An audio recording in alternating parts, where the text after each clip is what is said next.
उपकरण में, मतलब जो आमाशय आंत आदि का अवलोकन किया जाता है उसमें जो उपकरण काम में लिया जाता है, एंडोस्कोपी करते हैं उसमें जो उपकरण काम में लिया जाता है उसमें प्रकाशित तंतु काम में लेते हैं। प्रयुक्त उपकरण में प्रकाशित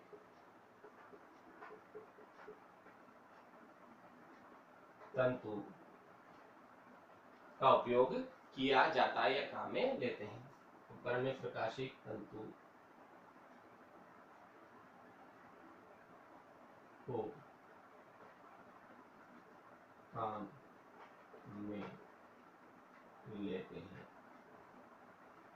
या उपयोग किया जाता है। प्रकाशित तंतु काम में लेते हैं, ये प्रकाशित तंतु के उपयोग थे। जो इससे रिलेटेड सब उदाहरण पढ़ रहे थे हम, ये पूर्ण आंतरिक परावर्तन संबंधित घटनाएं जो थी, जो उपयोग थे, सॉरी प्रकाशित तंतु पूर्ण आंतरिक परावर्तन से संबंधित या उस घटना संबंधित उदाहरण जो थे उनमें इनका उपयोग किया जाता था। तो जिनमें हमने चौथा पॉइंट बचा था हमारे पास प्रकाशित तंतु, जो हमने आज लिया है, और फिर प्रकाशित तंतु के उपयोग लिखे हैं। ये भी पेपर में पूछ लेते हैं तो ये भी हमें पता होना चाहिए, ये भी इंपॉर्टेंट है क्योंकि ऑप्टिकल फाइबर ऐसे भी इंपॉर्टेंट है। ठीक है, इसके बाद हम लेंस लेते हैं। केवल हमारे सिलेबस में लेंस और लेंस के प्रकार, जो उत्तल लेंस और अवतल लेंस है, उतना सा हमारे सिलेबस में है, बाकी हम आगे देखेंगे। अभी हमने जो डेरिवेशन करनी है उसके लायक हमें टॉपिक देखना है। तो लेंस, अब हम स्टार्ट कर रहे हैं लेंस।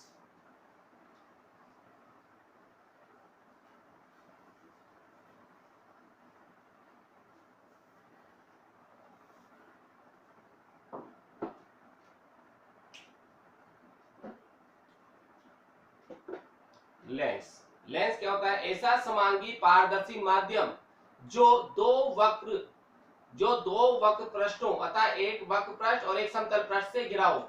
ये दो, जैसे लेंस है, ये दो वक्र पृष्ठों से, एक वक्र पृष्ठ है, ये एक वक्र पृष्ठ से घिरा हुआ हो, ठीक है, या एक वक्र पृष्ठ तथा एक समतल पृष्ठ से घिरा हो, एक वक्र पृष्ठ हो जाए एक समतल पृष्ठ हो जाए, उससे घिरा हुआ हो।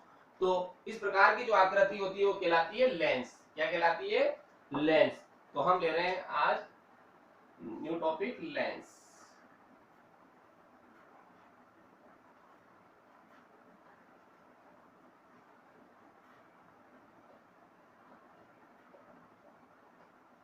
लेंस, क्योंकि ये शब्द आगे काम आएगा, बाकी तो प्रतिबिंब वगैरह तो बाद में लेंगे, क्योंकि इससे डेरिवेशन करने में, इस वजह से लेंस के बारे में पहले पता हो।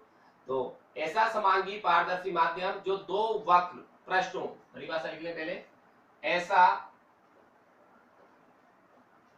समांगी पारदर्शी, मतलब आर पार लिखना चाहिए, पारदर्शी माध्यम, ऐसा समांगी पारदर्शी माध्यम जो दो वक्र पृष्ठों, ऐसा समांगी पारदर्शी माध्यम जो दो वक्र पृष्ठों, जो दो वक्र पृष्ठों अथवा एक वक्र पृष्ठ अथवा एक वक्र पृष्ठ एवं एक समतल पृष्ठ अथवा एक वक्र पृष्ठ एवं एक समतल पृष्ठ से घिरा हुआ, समतल पृष्ठ से घिरा होता है, समतल पृष्ठ से घिरा होता है, लेंस कहलाता है।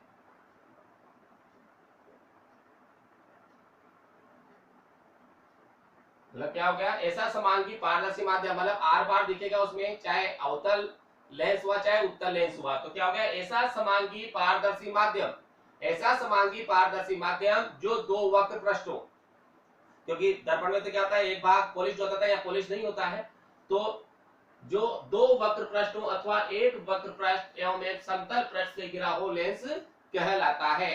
ये इस प्रकार से होता है, ये जैसे ये दो, एक पहला वक्र पृष्ठ दूसरा वक्र पृष्ठ से मिला हुआ हो तो लेंस हो गया, और ये दो वक्र पृष्ठ ऐसे भी हो सकते हैं। ये लेंस हो गया, ये सब लेंस है। अब लेंस के अलग अलग प्रकार के होते हैं, वो हमारे प्रकार सिलेबस में नहीं है, तो उनको हम ज्यादा डिटेल में नहीं जाएंगे, पहले ऑलरेडी चैप्टर बहुत बड़ा है। तो ये हो गया समांगी पारदर्शी माध्यम।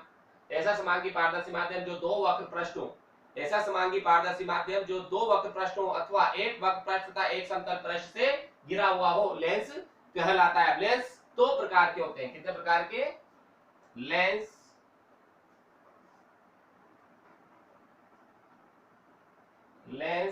दो प्रकार के होते हैं।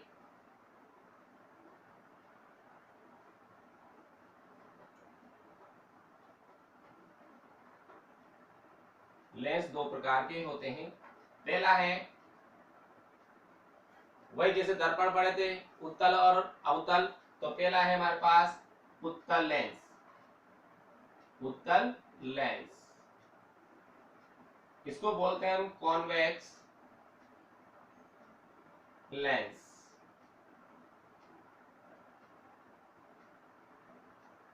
Convex lens. और दूसरा है हमारे पास अवतल लेंस। अवतल लेंस जो बोलते हैं कॉनकेव लेंस। वहां मिरर थे, यहाँ पर लेंस है।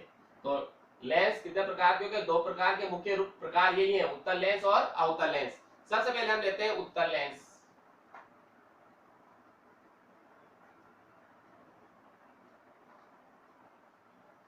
उत्तल लेंस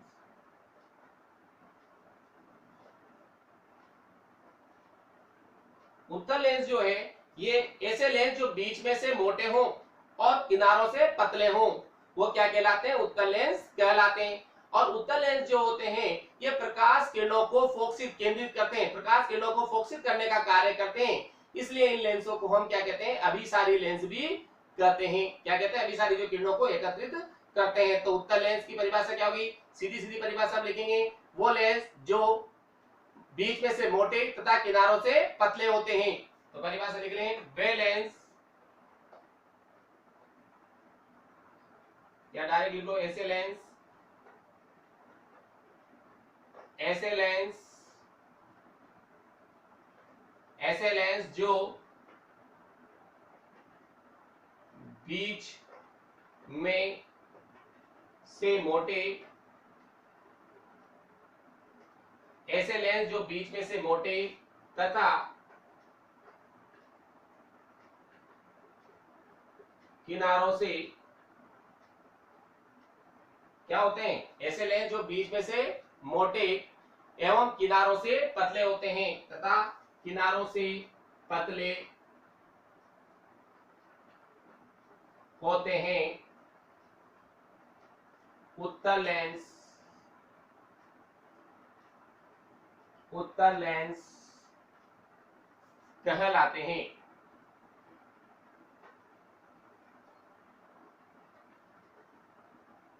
उत्तल लेंस जो है वो किरणों को फोकसित करते हैं, इसलिए हम क्या कहते हैं? उनको अभिसारी लेंस भी कहते हैं। तो ये भी हम लिख सकते हैं, यह लेंस प्रकाश किरणों को, यह लेंस, यह लेंस प्रकाश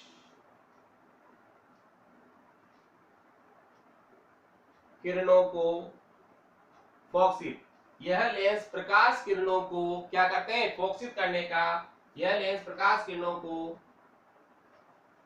फोकसित करने का कार्य करते हैं। यह लेंस प्रकाश किरणों को फोकसित करने का कार्य करते हैं, इसलिए इस लेंस को, इसलिए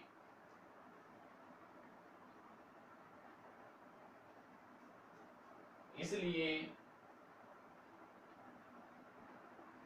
इस लेंस को,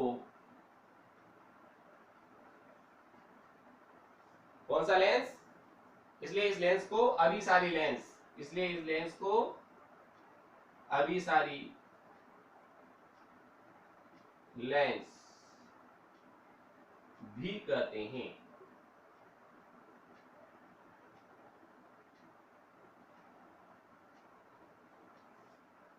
तो देखें इस लेंस का चित्र हम देखना चाहें तो ये डायग्राम ले सकते हैं हम।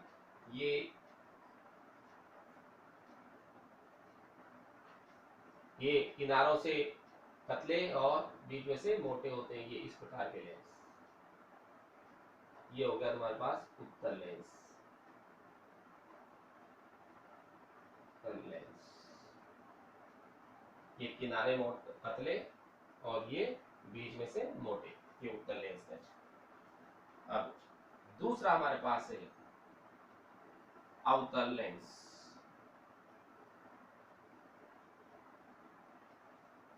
अवतल लेंस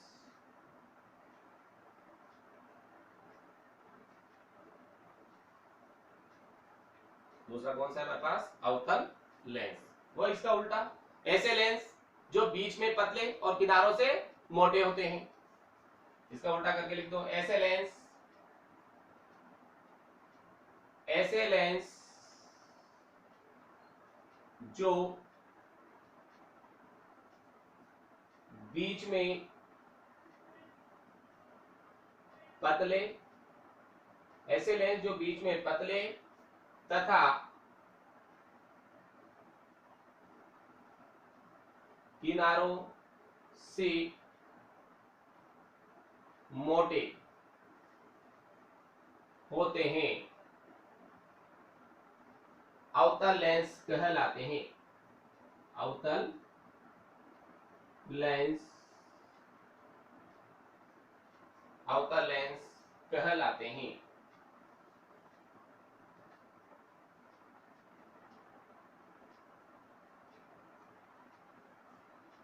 ये क्या करते हैं? यह लेंस प्रकाश किरणों को अपसारित मतलब फैलाने का कार्य करते हैं। वो तो एकत्रित करने का कार्य करते थे, ये फैलाने का। यह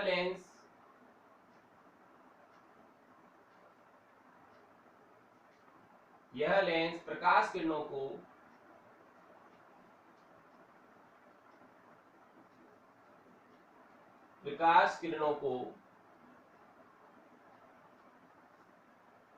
फैलाने का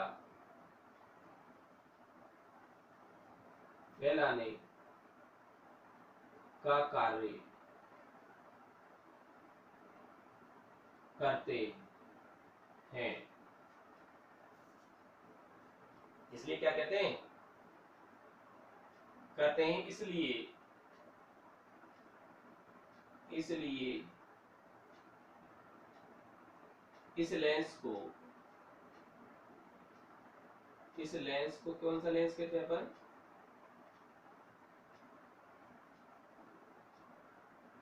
इसलिए इस लेंस को कौन सा? अपसारित लेंस।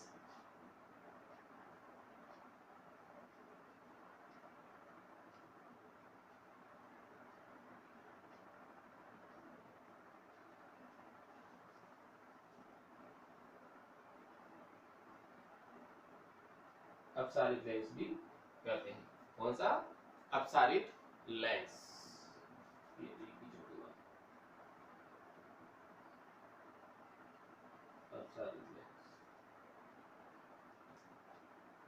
देखो लेंस दो प्रकार के थे, उत्तल लेंस और अवतल लेंस। उत्तल लेंस ऐसे लेंस जो बीच में से मोटे और किनारों से पतले होते हैं, उन्हें हम कहते हैं उत्तल लेंस।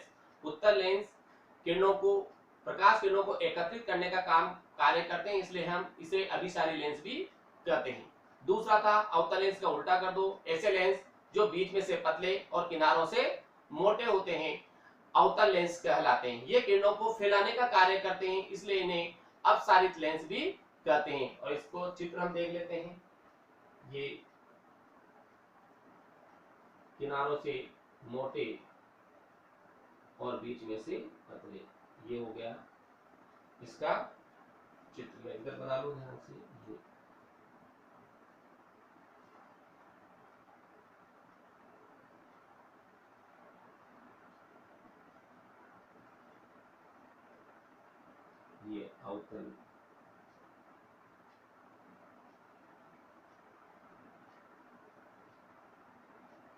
ये अवतल लेंस का चित्र है। ये तो उत्तल लेंस का चित्र था, ये अवतल लेंस का चित्र है। अब आगे हम डेरिवेशन पढ़ेंगे लेंस मेकर सूत्र, पतले लेंस से अपवर्तन। इस वजह से अपन ने पहले लेंस की बात करी, क्योंकि मैं बात करूंगा पतले लेंस, तो पतला लेंस आएगा। तो अगर डायरेक्ट शुरू करें तो क्योंकि सर लेंस होता क्या है, इस वजह से हमने पहले लेंस और लेंस की दोनों प्रकार पढ़े, फिर उसके बाद इनका प्रतिबिंब का निर्माण तो बाद में आएगा, पहले हमें इनसे डेरिवेशन करने, जो मोस्ट इंपोर्टेंट डेरिवेशन है।